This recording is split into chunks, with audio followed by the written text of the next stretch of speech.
हम anti diabetics पढ़ रहे थे। हमने एंटी डायबिटिक्स का क्लासिफिकेशन डिटेल में हम medicinal chemistry point of view से as well as mechanism of action से हमने ये कंप्लीट डिस्कशन कर लिया था। ओके, आज हम पढ़ने वाले हैं एंटी डायबिटिक्स का। अगेन एंटी डायबिटिक की बात कर रहे हैं। एंटी डायबिटिक का हम मैकेनिज्म ऑफ एक्शन में ये अपना पार्ट फर्स्ट रहेगा और उसके बाद हम नेक्स्ट कुछ ड्रग्स का पढ़ेंगे। यहाँ पे इसको समझने के लिए मैंने डायग्रामेटिक प्रेजेंटेशन के तौर पे मैं समझाना चाहूंगा आप लोगों को। तो इसमें समझने के लिए मैं थोड़ा सा ध्यान दूंगा। यहाँ पे जो आपको ड्रग कैटेगरीज है उस पर ध्यान रखना है पहली चीज, और उसमें दूसरी चीज आपको ध्यान रखना है कि बीटा सेल क्या होती है, कहां होती है, ये चीज थोड़ा सा मैं आपको वहां पे लेके चलूंगा। इसके साथ में आपको एक चीज और बता दूं कि यहाँ पे जीपेट में या डीसीओ में या जो यूनिवर्सिटी एग्जाम में ऑब्जेक्टिव टाइप के क्वेश्चंस बनते हैं, यूनिवर्सिटी में ऑब्जेक्टिव टाइप के क्वेश्चंस बनते हैं, उन सभी को मैं यहाँ पे medicinal chemistry as well as pharmacology दोनों तरीके से मैं आपके लिए एक्सप्लेन करूंगा। तो यहाँ पे ध्यान देना, हमने जो एक डायग्राम बनाया है वो डायग्राम हमारा क्या है, बीटा पैंक्रियाटिक सेल्स का है। बीटा पैंक्रियाटिक सेल क्या होता है कि ध्यान दीजिएगा, पैंक्रियाज में तीन तरह की सेल होती है, अल्फा, बीटा और गामा। बीटा सेल में से इंसुलिन का सिक्रेशन होता है, बीटा सेल में इंसुलिन का प्रोडक्शन होता है। तो ध्यान देना, बीटा सेल में जो इंसुलिन बन रहा है उस इंसुलिन को हम कौन कौन सी ड्रग से सिक्रेट करवा सकते हैं, तो वो यहाँ पे मैकेनिज्म है। तो आप लोग ध्यान दीजिएगा, इंसुलिन बेसिकली जो सिंथेसाइज हुआ है वो एक ग्रेन्यूल में, यहाँ पे ये वाला इंसुलिन, यहाँ पे इंसुलिन है और ये इंसुलिन क्या है, एक ग्रेन्यूल में पैक्ड है। अब इस इंसुलिन को हमने क्या करना है, ब्लड में क्या करना है, सिक्रेट करवाना है ताकि पूरी बॉडी की सेल्स पे जाके वो इंसुलिन काम करे। ओके, तो ध्यान दीजिएगा, जैसा कि आपको पता है पहली कैटेगरी थी हमारी सल्फोनाइल यूरिया। सल्फोनाइल यूरिया में कौन सी ड्रग थी, याद करना, सल्फोनाइल यूरिया में टॉलब्यूटामाइड, ग्लेबेनक्लेमाइड, ग्लिपिजाइड, इस तरह की बहुत सारी कैटेगरीज ड्रग थी। क्लासिफिकेशन में हमने डिटेल में पढ़ा था, तीन कैटेगरी थी, फर्स्ट जनरेशन, सेकंड जनरेशन और थर्ड जनरेशन। ओके, अब अपन बात करते हैं, देखिएगा जो ये वाला जो मैंने ग्रीन इस तरह की पट्टी बनाई, ये पट्टी क्या है, बेसिकली ये प्लाज्मा मेम्ब्रेन है। प्लाज्मा मेम्ब्रेन है, किसकी मेम्ब्रेन है, किसकी है, हम बात कर रहे हैं बीटा पैंक्रियाटिक सेल की। और इस सेल की प्लाज्मा मेम्ब्रेन पे हम ये प्रोसेस कर रहे हैं। जो ये वाला पार्ट, ये वाला जो ब्लू कलर का है, that is potassium channel.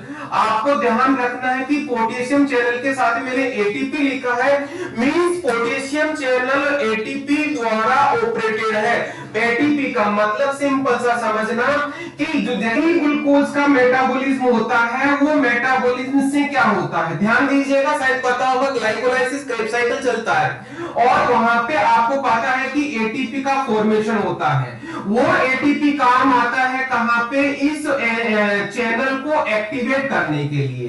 Keep in mind, जैसे ही चैनल एक्टिवेट होता है किससे, एटीपी से, तो क्या होता है, पोटेशियम सेल का बाहर जाता है, पोटेशियम सेल का बाहर जाता है to maintain the polarisation of this, क्या, इस cell, this cell, beta pancreatic cell का पोलराइजेशन मेंटेन करने के लिए। पोलराइजेशन का मतलब पॉजिटिव और नेगेटिव आयन लगातार मूवमेंट होते रहते हैं सेल के बाहर और अंदर। तो क्या करता है, पोटेशियम चैनल एनर्जी के थ्रू बाहर पोटेशियम को फेंकता है, क्लियर है। लेकिन क्या होता है, जो ये सल्फोनाइल यूरिया है, वो सल्फोनाइल यूरिया इस पोटेशियम चैनल को ब्लॉक करता है। क्या करता है, पोटेशियम चैनल को ब्लॉक करता है। सिमिलरली मैग्नेटिनाइड हमने एक कैटेगरी पढ़ी थी जिसमें ड्रग्स कौन कौन सी थी, याद करना, यहाँ पे नेटाग्लिनाइड एंड रेपाग्लिनाइड, मैग्नेटिनाइड का हमने एग्जांपल के तौर पे लिया था, याद करना। तो मैग्नेटिनाइड और सल्फोनाइल यूरिया इस पोटेशियम चैनल को क्या करेंगे, ब्लॉक करेंगे। What will happen, जैसे ही होगा उससे क्या होगा, पोटेशियम की आयन कंसंट्रेशन यहाँ पे कहां पे, बीटा पैंक्रियाटिक सेल में डाउन हो जाती है और विच रिजल्ट्स डीपोलराइजेशन। क्या होगा, उससे क्या होगा, डीपोलराइजेशन होगा। डीपोलराइजेशन की होने की वजह से, डीपोलराइजेशन होने की वजह से कैल्शियम चैनल एक्टिवेट हो जाता है। डीपोलराइजेशन होने की वजह से क्या होगा, कैल्शियम चैनल एक्टिवेट हो जाता है। जैसे ही कैल्शियम चैनल का एक्टिवेशन होता है, ध्यान दीजिएगा, जैसे ही कैल्शियम चैनल का एक्टिवेशन होता है, ये कैल्शियम चैनल है, कैल्शियम चैनल का एक्टिवेशन होते ही बाहर से कैल्शियम का अंदर मूवमेंट होता है, बाहर से अंदर की तरफ मूवमेंट होता है, इसको हम बोलते हैं इनफ्लक्स। क्या बोलते हैं, influx, influx of calcium ion. Clear. जैसे ही कैल्शियम आयन क्या होगा, अंदर आता है, that calcium ion binds to endoplasmic reticulum, endoplasmic reticulum से जैसे ही बाइंड होता है, जैसे ही बाइंड होता है, ये पैंक्रियाटिक सेल का जो ग्रेन्यूल है वो यहां पे आके इस पार्ट को एक्सक्रीट करता है, मींस इस पार्ट को यहां पे इसको ट्रिगर करता है। जैसे ही कैल्शियम आयन अंदर की तरफ आया, कंसंट्रेशन बढ़ी, कंसंट्रेशन बढ़ी तो क्या होगा, यहां पे इस पार्ट को बाहर यहां लेके आ गया, इस ग्रेन्यूल को इस जगह लेके आ गया, लेके आते ही इंसुलिन बाहर की तरफ रिलीज हो गया। एक पार्ट तो ये हो गया, किसका मैकेनिज्म एक्शन पढ़ा हमने, sulphonylurea means tolbutamide, glibenclamide, glipizide, number of. Clear. Similarly meglitinide, जिसमें नेटरलिनाइड एंड रेपालिनाइड, दोनों के दोनों पोटेशियम चैनल को ब्लॉक करते हैं, पहला। अब दूसरी बात करते हैं, जहां ध्यान देना, यहां पे इसी प्लाज्मा मेम्ब्रेन पे एक तरह के रिसेप्टर्स होते हैं। वो कौन से रिसेप्टर होते हैं, इंक्रेटिन रिसेप्टर बोलते हैं इनको। इस इंक्रेटिन रिसेप्टर को, ये वाला इंक्रेटिन रिसेप्टर है, जिसपे क्या होता है, GLP-1 एक क्या होता है, पेप्टाइड होता है, जो एज ए एगोनिस्ट की तरह इस पे काम करता है। जैसे ही वो एगोनिस्ट की तरह काम करता है, कीप इन माइंड, एगोनिस्ट की तरह काम करेगा तो क्या होगा, उसमें नीचे की तरफ, इसमें अंदर की तरफ, नीचे का मतलब इसमें अंदर की तरफ, सेल के अंदर की तरफ, प्लाज्मा मेम्ब्रेन के अंदर की तरफ जीटीपी से जीडीपी में कन्वर्ट होता है और उसका फॉस्फोराइलेशन हो जाता है इस पार्ट का। यहाँ पे डिफरेंट डिफरेंट की सब यूनिट्स होती है, हम वहां यूनिट पे नहीं जा रहे। जैसे यहाँ पे इसका फॉस्फोराइलेशन होता है, दैट एक्टिवेट एसी, यहाँ पे एसी क्या है, एडिनाइल साइक्लेज। ओके, एडिनाइल साइक्लेज, इसको एक एंजाइम होता है, इस एंजाइम को ट्रिगर करता है। जैसे ही ट्रिगर होता है, that enzyme is responsible for what, conversion of ATP to cyclic AMP. This adenyl cyclase enzyme convert to ATP to cyclic AMP. और जैसे cyclic AMP formation होता है, that trigger the release of insulin from granule to outside or means plasma membrane, मतलब blood circulation में अंदर release हो गया। एक तो ये चीज हो गया। अब अपन ड्रग्स की बात करते हैं, ध्यान दीजिएगा, यहाँ पे इस रिसेप्टर पे, ये कौन सा रिसेप्टर था, इंक्रेटिन रिसेप्टर था। इस रिसेप्टर पे जो कौन सी ड्रग बाइंड्स होती है, GLP-1 एगोनिस्ट होता है। GLP-1 एगोनिस्ट कौन सी ड्रग्स होती है, याद करना, जिसको हमने बताया था, एक्सेनाटाइड एंड लिराग्लूटाइड, ये दोनों GLP-1 एगोनिस्ट होती है। ये वाली ड्रग्स ये वाली है। ओके, तो ये जैसे ही इससे एगोनिस्ट की तरह काम करेगी, that process will start, means GTP से जीडीपी में कन्वर्ट हुआ, that activate the adenylyl साइक्लेज enzyme. Adenylyl साइक्लेज जैसे ही एक्टिवेट हुआ, एटीपी से क्या, साइक्लिक एएमपी बन गया। साइक्लिक एएमपी ट्रिगर कर रहा है इंसुलिन जो ग्रेन्यूल में है, उस ग्रेन्यूल को अंदर बाहर की तरफ सीक्रेट करने के लिए। यही हम चाह रहे हैं कि बीटा सेल में जो इंसुलिन अवेलेबल है उसको सीक्रेट करें।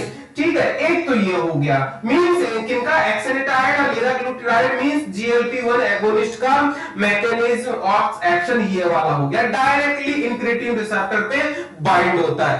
इंक्रेटिन रिसेप्टर पे GLP-1 टाइप का एक पेप्टाइड होता है, कीप इन माइंड, मैंने आपको फुल फॉर्म बताया था, तो ये पेप्टाइड होता है। जैसा वो पेप्टाइड को कौन करता है, एक एंजाइम होता है डाइपेप्टाइड पेप्टिडेज 4, वो इस एंजाइम को क्या करता है, इस एंजाइम को ये वाला एंजाइम, कौन सा वाला एंजाइम, डाइपेप्टिडाइल पेप्टिडेज 4 एंजाइम इस पेप्टाइड को इनएक्टिव पेप्टाइड में क्या कर देता है, इनएक्टिव कर देता है, मतलब उसको डिग्रेड कर देता है। डिग्रेड करने से क्या होगा, ये काम नहीं करेगा। अब इसका मतलब क्या हुआ, ध्यान दीजिए, इसका मतलब ये डिग्रेडेशन हो गया, ठीक है। कौन कर रहा है, डाइपेप्टिडाइल पेप्टिडेज 4। अब अपन बात करते हैं, ध्यान दीजिएगा, यहां पे इस एंजाइम को यदि हम इनहिबिट कर दें, कीप इन माइंड, यदि हम इस एंजाइम को इनहिबिट कर दें तो क्या होगा, ये वाला GLP-1 का डिग्रेडेशन नहीं होगा। GLP-1 का डिग्रेडेशन नहीं होगा तो ये इस पे काम करेगा, जैसे इस पे काम करेगा इसका मतलब ये वाला प्रोसेस स्टार्ट हो गया, GDP बना, ATP से साइक्लिक AMP बना, साइक्लिक AMP से ग्रेन्यूल्स क्या होगा, इंसुलिन रिलीज कर देगा। तो DPP-4 इनहिबिटर कौन थे, याद करना, DPP-4 इनहिबिटर्स कौन थे, ग्लिप्टिन्स थे, याद कीजिएगा, ग्लिप्टिन्स कहते हैं इनको। मींस वेडाग्लिप्टिन आ गया, लीनाग्लिप्टिन आ गया, सीटाग्लिप्टिन आ गया, एर्गोग्लिप्टिन आ गया, साक्साग्लिप्टिन आ गया, ये सारे के सारे ग्लिप्टिन्स क्या होंगे, इस एंजाइम को इनहिबिट करेंगे। इस एंजाइम को इनहिबिट करेंगे तो इस पेप्टाइड का क्या होगा, इनएक्टिवेशन नहीं होगा। इनएक्टिवेशन नहीं होगा तो यहाँ पे ये काम करेगा, काम करेगा तो ये वाला प्रोसेस स्टार्ट हो गया और ये इंसुलिन बाहर रिलीज हो गया। ध्यान देना, अपन ने कौन कौन सी मैकेनिज्म एक्शन पढ़ा, पहला सल्फोनाइल यूरिया, दूसरा हमने पढ़ा मैग्नेटिनाइड्स, तीसरा हमने पढ़ा यहाँ पे GLP-1 एगोनिस्ट, ये हो गया GLP-1 एगोनिस्ट। जो लास्ट वाला क्या हो गया, इसको बोला था हमने DPP-4, तो इसके इनहिबिटर हो गए, ये हमारी फोर्थ रिएक्टर हो गया, मींस ये हो गया DPP-4 इनहिबिटर्स। इनहिबिटर्स में हमने ध्यान देना, क्लासिफिकेशन में हम लोगों ने पढ़ा था कि ग्लिप्टिन्स बोलते हैं इनको, ये सारे ग्लिप्टिन्स के मेनली हमने एग्जांपल बता दिए, डिटेल आप क्लासिफिकेशन में पढ़ना। तो ये हो गया हमारा किसका, मैकेनिज्म एक्शन। ये अब ध्यान देना, ये सारी की सारी ड्रग्स कौन सी ड्रग्स है आपको समझना है यहाँ पे, कि इंसुलिन का सिक्रेशन कर रही है, इंसुलिन का सिक्रेशन कर रही है, इसीलिए इनको बोलते हैं इंसुलिन, क्या बोलेंगे, इसको बोलेंगे इंसुलिन सिक्रेटोगोज। इंसुलिन सिक्रेटोगोज, इंसुलिन सिक्रेटोगोज हम क्यों बोल रहे हैं इसको, जो इंसुलिन का सिक्रेशन बढ़ाती है हम उसको इंसुलिन सिक्रेटोगोज बोलते हैं। Which drug act as a insulin secretagogue? आपके ऑप्शन में होगा टॉलब्यूटामाइड, आपके ऑप्शन में होगा नेटेलिनाइड, आपके ऑप्शन में होगा लिनाग्लिप्टिन, लास्ट ऑप्शन होगा कौन सा, ऑल ऑफ द अबव। तो अपन को आंसर क्या करना है, ऑल ऑफ द अबव। क्यों, कि ये सारी की सारी ड्रग्स क्या है, इंसुलिन सिक्रेटोगोज की तरह काम करती है, मींस इंसुलिन के सिक्रेशन को इंड्यूस करती है, उसको स्टिमुलेट करते हैं। ये एक यूनिवर्सिटी या जीपेट या डीसीओ का एक एग्जांपल का हो गया क्वेश्चन। ओके, फिर उसके बाद में ध्यान देना, नेक्स्ट क्वेश्चन क्या बनता है, सल्फोनाइल यूरिया का मैकेनिज्म एक्शन कौन सा होता है, पोटेशियम चैनल को ब्लॉक करना। मैग्नेटिनाइड्स का मैकेनिज्म एक्शन क्या होता है, पोटेशियम चैनल को ब्लॉक करना। फिर उसके बाद में हम बात करते हैं कौन सा, GLP-1 एगोनिस्ट का या नेटाइड और लिराग्लूटिनाइड का मैकेनिज्म एक्शन क्या होता है, एज GLP-1 एगोनिस्ट की तरह काम करना।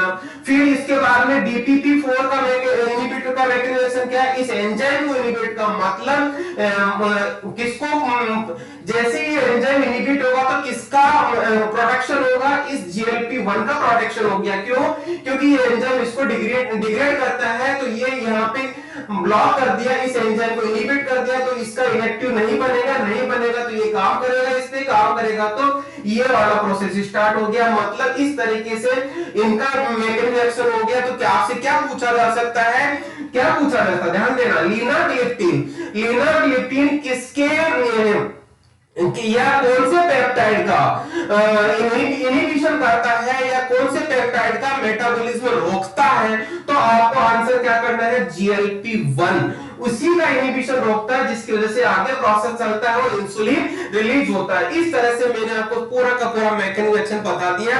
किसका? यहाँ पे कीप इन माइंड इंसुलिन सिक्रेटोगॉल्स की बात की है। बाकी जोलेडिन, डायोन्स, गेटाजोन्स और कुछ कैटेगरीज और रह गई जिनका अपन कुछ बाद में डिस्कस करेंगे। ओके।